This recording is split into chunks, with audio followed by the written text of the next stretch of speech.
Assalamualaikum warahmatullahi wabarakatuh. Selamat malam semuanya. Jadi kali ini kita melakukan Zoom untuk melakukan dinamika kelompok yang kedua di fase IPM. Jadi dari kelompok kita Jivita Sadana, aku Nur Hikmarinata dari kedokteran reguler dan bisa next slide.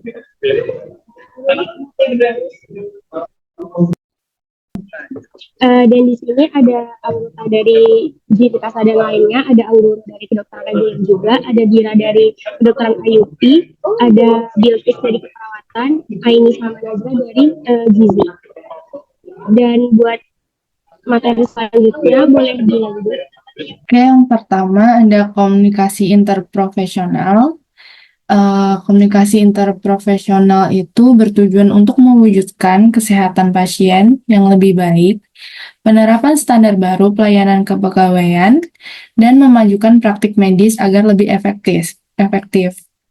Keterampilan untuk meningkatkan komunikasi interprofesional yang efektif adalah yang pertama dengan kolaborasi dalam memecahkan masalah, kedua melihara rasa saling menghormati, dan yang terakhir ada memahami peran masing-masing individu.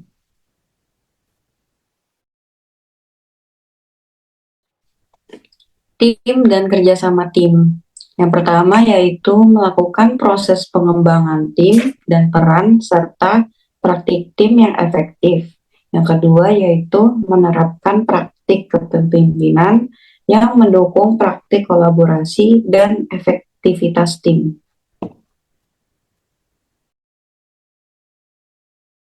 Terus yang ketiga ada peran dan tanggung jawab.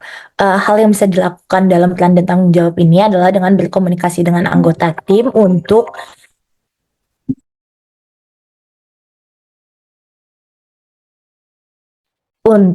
memperjelas tanggung jawab, mengkomunikasikan peran dan tanggung jawab kepada klien, keluarga, dan profesional lain.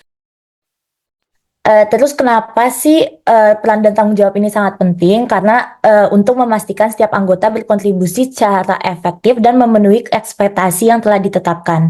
Dengan adanya peran yang jelas, anggota kelompok dapat memahami apa yang diharapkan dari mereka serta bagaimana mereka berinteraksi dengan anggota lainnya, sehingga memudahkan organisasi tugas dan koordinasi untuk mencapai tujuan bersama.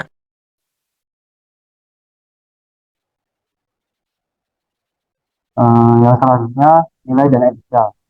Pada nilai dan etika itu harus berfokus pada pasien dan berorientasi pada komunitas karena dalam tujuan bersama untuk mendukung kemajuan dalam pelayanan kesehatan dan cerminkan komitmen bersama untuk membuat pelayanan yang lebih aman, efektif, dan efisien. Menghormati martabat dan privasi pasien sambil menjaga kerahasiaan dalam perawatan berbasis tim. Dan terakhir, berbeda dengan jujur dan integritas dalam hubungan dengan pasien, keluarga, komunitas, dan anggota tim lainnya.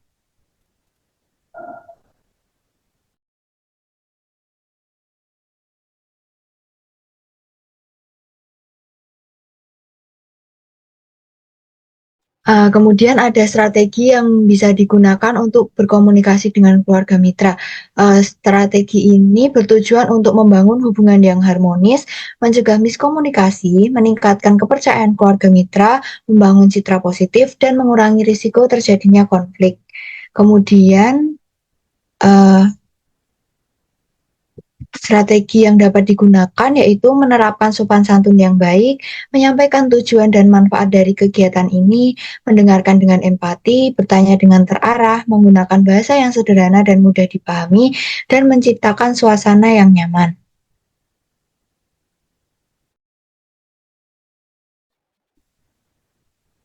Selanjutnya, eksplorasi kondisi keluarga atau lingkungan dari sudut pandang kedokteran. Tujuan eksplorasi ini yaitu untuk mengetahui dan mengumpulkan data atau informasi mengenai status kesehatan secara keseluruhan, meliputi faktor resiko penyakit, riwayat kesehatan, serta faktor-faktor yang mempengaruhi status kesehatan masyarakat baik dari faktor individu maupun masyarakat. Selain itu, bekerja juga untuk mencakup upaya promotif dan preventif untuk meningkatkan kesehatan keluarga mitra. Eksplorasi ini dilakukan dengan cara satu mengedepankan etika dan integritas dalam semua aspek, serta menjaga kerahasiaan dan kepercayaan keluarga mitra. menanyakan keluhan kesehatan yang dirasakan anggota keluarga kita, mengukur tanda-tanda vital sebagai tekanan darah, suhu tubuh, denyut nadi, dan laju pernafasan, dan mengidentifikasi faktor lingkungan seperti akses terhadap fasilitas kesehatan, ketersediaan air bersih, kebersihan lingkungan, kondisi perubahan, serta lingkungan sosial yang dapat mempengaruhi kesehatan. Yang terakhir yaitu dengan cara memberikan edukasi mengenai pencegahan penyakit, misalnya gaya hidup sehat, diet seimbang, dan menjelaskan tentang pentingnya olahraga.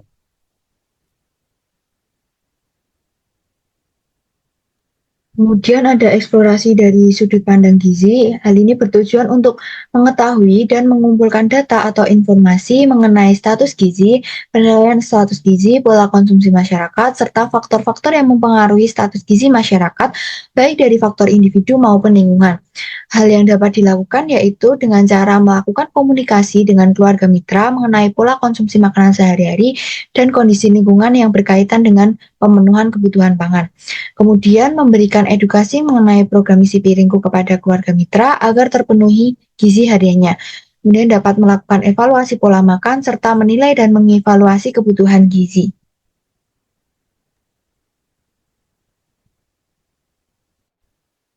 Selanjutnya ada eksplorasi dari sudut pandang keperawatan yang bertujuan untuk memastikan pengkajian yang menyeluruh dan merencanakan perawatan yang sesuai, mempromosikan kesehatan keluarga, dan meminimalkan resiko kesehatan.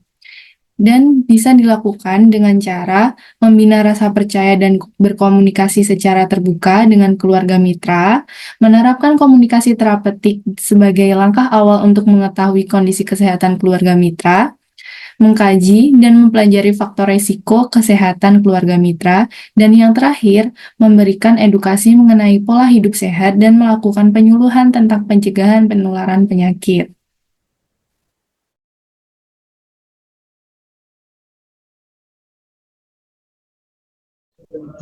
Oke, jadi bagian terakhir itu kesimpulannya.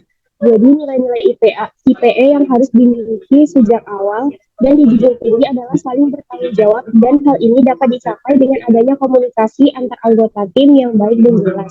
Selain itu, dibutuhkan juga nilai dan etika sehingga di masa yang akan datang dapat tercipta komunikasi dan komitmen yang baik terhadap keluarga mitra.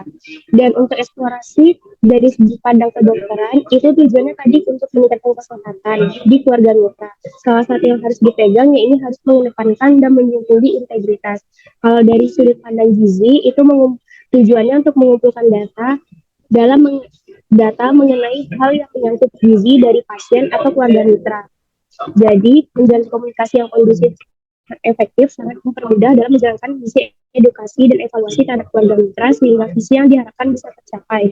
Dan dari sudut pandang keperawatan, bertujuan untuk perencanaan perawatan yang sesuai dan promosi kesehatan keluarga. Beberapa cara yang dapat diterapkan yaitu melakukan komunikasi secara terbuka dengan keluarga mitra dan mengkaji faktor risiko kesehatan keluarga mitra sehingga jika dideteksi ada hal buruk terjadi, maka dapat dicegah sejak awal dan diedukasi lebih awal. Oke, dari teman-teman ada yang mau ditambahkan? Kalau nggak ada, oke, sekian untuk dinamika kelompok yang kedua. Jika ada kekurangan, mohon dimaafkan. Terima kasih. Assalamualaikum warahmatullahi wabarakatuh.